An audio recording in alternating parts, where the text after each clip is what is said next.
اے پیارے مسیح محمدی، اے پیارے مسیح محمدی، تو ہے پیغمبر امتی، اسلام گو تھام چکا، بخشی ہے تو نے زندگی۔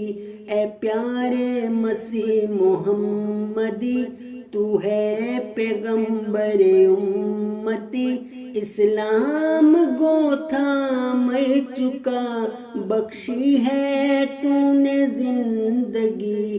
اے پیارے مسیح محمدی، تو ہی امام وقت ہے تیری جماعت احمدی، کسر صلیب کے ساتھ ساتھ تیرا کام ہی تھا بت کشی۔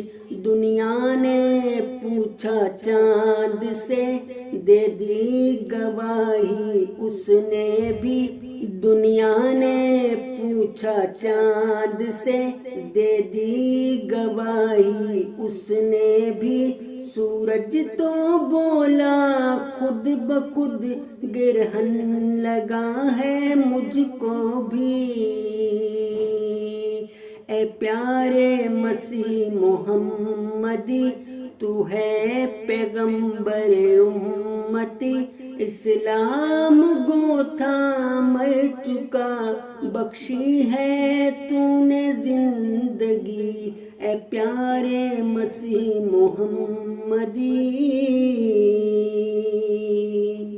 تو ہے مسیح اور مہدی بھی، یعنی برحق ذلی نبی، جو جانتا تجھ کو نہیں وہ مان لے گا پھر کبھی،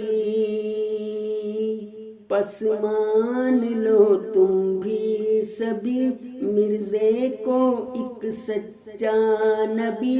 اے پیارے مسیح محمدی، تو ہے پیغمبر امتی، اے پیارے مسیح محمدی، تو ہے پیغمبر امتی، اسلام گو تھام چکا، بخشی ہے تو نے زندگی۔ اے پیارے مسیح محمدی، اے پیارے مسیح محمدی، اے پیارے مسیح محمدی، تو ہے پیغمبر امتی، اسلام گو تھام چکا۔ حضرت مسیح موعود علیہ السلام فرماتے ہیں، یقیناً سمجھو کہ یہ خدا کے ہاتھ کا لگایا ہوا پودا ہے، خدا اس کو ہرگز ضائع نہیں کرے گا، وہ راضی نہیں ہوگا جب تک اس کو کمال تک نہ پہنچا دے، اور وہ اس کی آبپاشی کرے گا اور اس کے گرد احاطہ بنائے گا اور تعجب انگیز ترقیات دے گا۔ کیا تم نے کچھ کم زور لگایا؟ پس اگر یہ انسان کا کام ہوتا تو کبھی کا یہ درخت کاٹا جاتا اور اس کا نام و نشان باقی نہ رہتا۔ انجام آتم، روحانی خزائن، جلد 11 صفحہ 64۔